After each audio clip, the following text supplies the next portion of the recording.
ఇందిరమ్మ ఇళ్ల లబ్ధిదారులకు ప్రభుత్వం బంపర్ ఆఫర్ ఇవ్వబోతోంది. సిమెంటు ఇనుము ధరలు భారీగా తగ్గబోతున్నాయి. ఈ మేరకు సిమెంటు స్టీల్ రేట్లు ఫైనల్ కాబోతున్నాయి.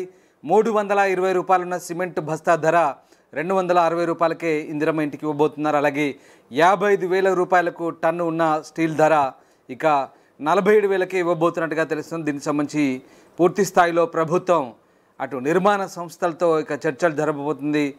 వీటికి సంబంధించినటువంటి రేట్లు ఫైనల్ కాబోతున్నాయి. తెలంగాణ ప్రభుత్వం ప్రతిష్టాత్మకంగా ఇందిరమ్మ గృహ నిర్మాణ పథకం లబ్ధిదారులకు ఊరటనిచ్చేందుకైతే చర్యలు చేపట్టింది. ఇంటి నిర్మాణానికి అవసరమైన సిమెంటు ఉక్కు ధరలను తగ్గించేందుకు నిర్మాణ సంస్థలతో చర్చలు జరుపుతోంది. మార్కెట్ ధరల కంటే తక్కువకు సరఫరా చేసేందుకు ప్రతిపాదనలు కోరింది. త్వరలోనే దీనిపై ఓ నిర్ణయం తీసుకునే అవకాశం ఉంది. ఇందిరమ్మ పథకం కింద రాష్ట్ర వ్యాప్తంగా 20 లక్షల ఇళ్లు నిర్మించాలని ప్రభుత్వం లక్ష్యంగా పెట్టుకుంది. తెలంగాణ ప్రభుత్వం ప్రతిష్టాత్మకంగా అమలు చేస్తున్న ఇందిరమ్మ హౌసింగ్ స్కీమ్ లబ్ధిదారులకు ఊరటనిచ్చే చర్యలు చేపడుతోంది. ఈ పథకం కింద ప్రభుత్వం ఇల్లు కట్టుకునే వారికి 4 దశల్లో 5 లక్షలను వారి ఖాతాల్లో జమ చేస్తుంది. ఇప్పటికే ప్రతి జిల్లాలోనూ మండలాల వారీగా అర్హులను ఎంపిక చేసి నిర్మాణ పనులు ప్రారంభించారు. అయితే ఆర్థిక ఇబ్బందుల కారణంగా పునాది పనులు కూడా చేపట్టలేని వారికి ప్రభుత్వం శుభవార్త తెలిపింది. ఇంటి నిర్మాణానికి అధికంగా అవసరమయ్యే సిమెంటు ఉక్కు ధరలను తగ్గించేందుకు ప్రభుత్వం చర్యలు చేపట్టింది. తక్కువ ధరలకు సిమెంటు ఉక్కు సరఫరా చేయాలని కోరుతూ నిర్మాణ సంస్థలతో ప్రభుత్వ ఉన్నతాధికారులు చర్చలు జరుపుతున్నారు. మార్కెట్ ధరల కంటే ఎంత తక్కువకు సరఫరా చేయగలరో తెలియజేస్తూ ప్రతిపాదనలు సమర్పించాలని కోరారు.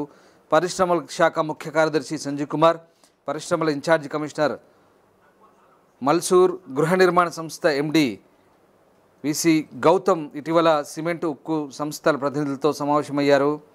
ఈ సమావేశానికి దాదాపు 15 మంది ప్రతినిధులు హాజరయ్యారు.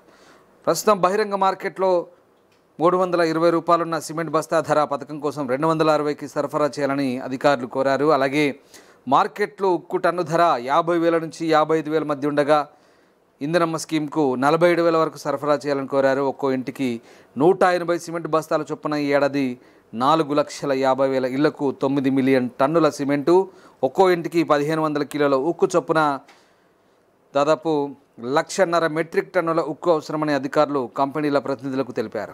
రాబోయే 5 సంవత్సరాల్లో రాష్ట్ర వ్యాప్తంగా 20 లక్షల ఇందిరమ్మ గృహాలను నిర్మించాలని ప్రభుత్వం లక్ష్యంగా పెట్టుకుంది. ఈ పథకానికి అవసరమైన సిమెంటు ఉక్కు పూర్తి వివరాలను ప్రభుత్వ ఉన్నతాధికారులు సిమెంటు ఉక్కు సంస్థల ప్రతినిధులకు అందించారు. సోమవారం నాటికి తమ ప్రతిపాదనలు సమర్పించాలని అధికారులను కోరారు. సంస్థల నుంచి ప్రతిపాదనలు అందిన తర్వాత మంత్రి పొంగులేటి శ్రీనివాసరెడ్డి, పరిశ్రమల మంత్రి శ్రీధర్ బాబు, గతంలో గృహ నిర్మాణ మంత్రిగా పనిచేసిన ఉత్తమ్ కుమార్ రెడ్డికి అందిస్తామని అధికారులు తెలిపారు. ఇక అంతేకాదు, ఇంటి నిర్మాణం పూర్తయ్యే వరకు ఇసుకను ప్రభుత్వం అందించనుంది. అలాగే బేస్మెంట్ స్థాయి వరకు నిర్మిస్తేనే 1,00,000 బిల్లు ఇస్తామని చెప్పడంతో చాలామంది వెనకడుగు వేశారు. 1,00,000 వెచ్చించి ఇల్లు నిర్మాణం ప్రారంభించే పరిస్థితిలో చాలా వరకు లేరు. దాంతో వారందరి కోసం ప్రభుత్వం ఎస్హెచ్జి మహిళా సంఘాల గ్రూపుల ద్వారా 1,00,000 లోన్ తీసుకునేందుకు ఆదేశాలు ఇచ్చింది. ఈ లోన్ తీసుకొని బేస్మెంట్ స్థాయి వరకు నిర్మాణం పూర్తి చేసుకునే వెసులుబాటు కల్పించింది. 4 దశల్లో 5 లక్షల బిల్లులు విడుదల చేస్తామని ప్రకటించడంతో చివరి బిల్లు వరకు ఆ లోన్ను చెల్లించుకునే వెసులుబాటు లబ్ధిదారులకు దొరికింది. దాంతో ఇంటి నిర్మాణాలను ప్రారంభించేందుకు చాలామంది లబ్ధిదారులు ముందుకొచ్చారు.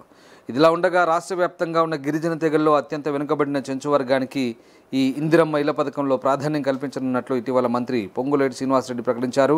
చెంచుల కోసం రాష్ట్ర వ్యాప్తంగా ఉన్న వివిధ నియోజకవర్గాల్లో ఏకంగా 10,000 ఇందిరమ్మ ఇళ్లను మంజూరు చేయనున్నట్టు తెలిపారు. మొత్తం మీద ప్రభుత్వం అయితే ఇందిరమ్మ ఇళ్ల లబ్ధిదారులకు సిమెంటు ఇనుము రేట్ల విషయంలో భారీగా తగ్గింపు ఇచ్చేందుకు సన్నద్ధమవుతుంది. బంపర్ ఆఫర్ ఇవ్వబోతుంది. సిమెంట్ ఇనుము ధరలు ఫైనల్ కాబోతున్నాయి. ఇక రాష్ట్ర వ్యాప్తంగా 20 లక్షల ఇల్లు నిర్మించాలన్న ప్రభుత్వ లక్ష్యంతో ఈ పథకం ముందుకు సాగుతోంది. ప్రపంచంలో ఏ మూల ఏ క్షణం ఏం జరుగుతుందో వేగంగా తెలుసుకోవడానికి తొలి వెలుగు వాట్సాప్ ఛానల్ని ఫాలో చేయండి.